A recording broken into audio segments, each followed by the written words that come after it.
This ABC 15 Flash Briefing is sponsored by Sanderson Ford. Straight up. Hi, I'm Steve Irvin with your top stories from ABC15 Arizona. An urgent warning to Arizona from the White House Coronavirus Task Force, saying mitigation efforts must increase, saying in their latest report, despite the severity of this surge and the threat to the hospital systems, many state and local governments are not implementing the same mitigation policies that stemmed the tide of the summer surge. That must happen now. Today, Arizona reporting another 4,400 new cases and passing another sad milestone. The death toll in our state now officially above 7,000. That is 7,000 families missing a loved one this holiday season. The surge hitting hospitals head on. PIMA County announcing all of their hospitals have implemented surge plans and they are halting elective procedures. As this happens, our state director of health, Dr. Kara Christ, pushing back against the White House's concerns. They seem to think that we've opened up bars and restaurants and those types of things. We are still at minimal capacities for many of our businesses, and there are businesses that still have not been opened from the summer. I really think what we need to do is encourage people to make sure whenever you are with people that you don't live with, you need to be wearing a mask. Dr. Christ also telling our news partners at KTAR she disagrees with the report's assessment. Not enough asymptomatic people are getting tested. So what does the White House say Arizona needs to do? Well, in the report, officials say Arizona needs to implement the mitigation efforts we saw over the summer. That includes closing certain businesses like bars and movie theaters and limiting public gatherings.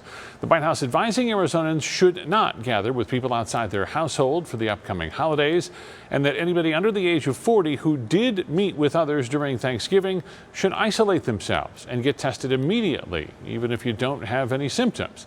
And finally, the White House says state officials need to be proactively testing the public so we have a better idea of just how many people have the virus but are asymptomatic.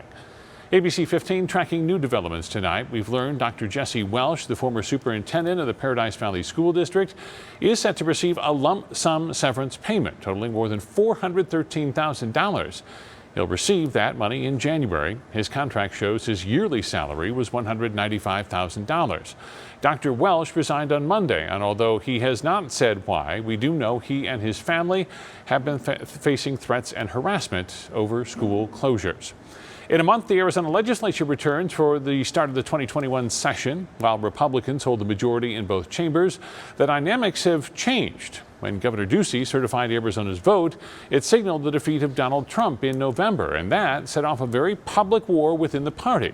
The fighting largely waged on social media.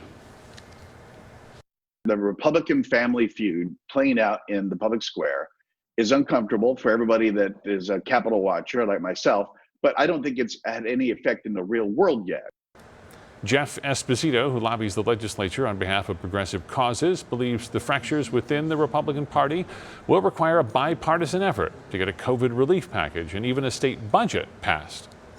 I think what we're seeing with this kind of dangerous rhetoric means that there's more of an opportunity to actually get folks to come to the table and work together on those sort of key priorities.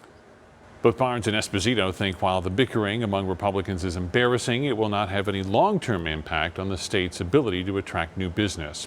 Governor Doug Ducey has been chosen as the next chair of the Republican Governors Association. The governor hasn't said if he plans to run for president or any other office after his term ends in 2022. But if he did, this would give him a national stage to prepare. State Attorney General Mark BRNOVICH has joined a lawsuit against Facebook. 48 state attorneys general suing the local media company, saying it's abused its power in the digital marketplace. Big changes moving in tonight. I'm Chief Meteorologist Amber Sellens, and we've got a storm to track, bringing rain to the valley for the first time since August. We have a chance of seeing some measurable rain here in Phoenix. There's a look at the storm. It comes in overnight tonight into tomorrow, and some valley neighborhoods may pick up around 1/4 of an inch, with the chance of a few inches of snow up along the rim as well. Drying out just in time for the weekend, but the cooler air will stick around. So there's a look at tomorrow. Your wet morning morning commute in the forecast tomorrow with temperatures in the 50s.